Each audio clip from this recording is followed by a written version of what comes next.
Russia నుంచి పన్సీర్ missile system కూడా మనం కొనుక్కోవాలని మన ఆర్మడ్ ఫోర్సెస్ లో ఇండక్ట్ చేసుకోవాలని ఆలోచిస్తున్నాం. ముఖ్యంగా కామికాజే డ్రోన్స్ కావచ్చు లేదా శత్రు దేశాల మిసైల్స్ కావచ్చు, వీటన్నిటి నుంచి మనల్ని పన్సీర్ మిసైల్ సిస్టమ్ ప్రొటెక్ట్ చేస్తానమాట. మనందరికి తెలుసు కామకాజే డ్రోన్స్ అంటే ఆ డ్రోన్ అటాక్ అయిన తర్వాత డ్రోన్ మొత్తం డిస్ట్రాయ్ అయిపోద్ది. కామకాజే పైలట్స్ గురించి మనకు తెలుసు. సెకండ్ వరల్డ్ వార్, రెండో ప్రపంచ యుద్ధ టైంలో బాంబ్స్ వదిలిన తర్వాత వాళ్ళు కూడా కంప్లీట్ గా డిస్ట్రాయ్ అయిపోయేవాళ్ళు, వాళ్ళు కూడా చనిపోయేవాళ్ళు అనమాట. అదే విధంగా ఇప్పుడు మనుషులు కాకుండా డ్రోన్స్ వచ్చేసాయి. అంటే డ్రోన్ అటాక్ చేసిన తర్వాత ఆ డ్రోన్ కూడా డిస్ట్రాయ్ అయిపోయింది అనమాట.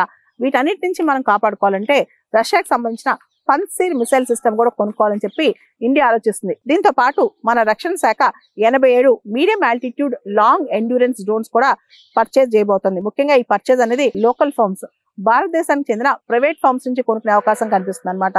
ఇజ్రాయెల్ కి చెందిన ఎల్బిట్ కావచ్చు, అమెరికాకి చెందిన జనరల్ అటామిక్స్ కావచ్చు, మరియు బెల్ కంపెనీలు కావచ్చు, ఇవన్నీ కూడా ఇండియన్ కంపెనీస్ ఏవైతే ఈ medium altitude long endurance drones తయారు చేస్తాయో వాటికి టెక్నాలజీ సపోర్ట్ ఇచ్చే అవకాశం కూడా కనిపిస్తుంది అనమాట.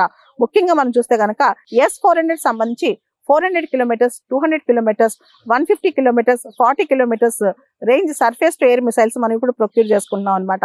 ప్రత్యేకంగా చెప్పాలంటే S-400 defence system, air defence system ఏదైతే ఉందో అది భారతదేశానికి, మన గగనతలానికి రక్షణ కవచంలా పనిచేస్తాయి.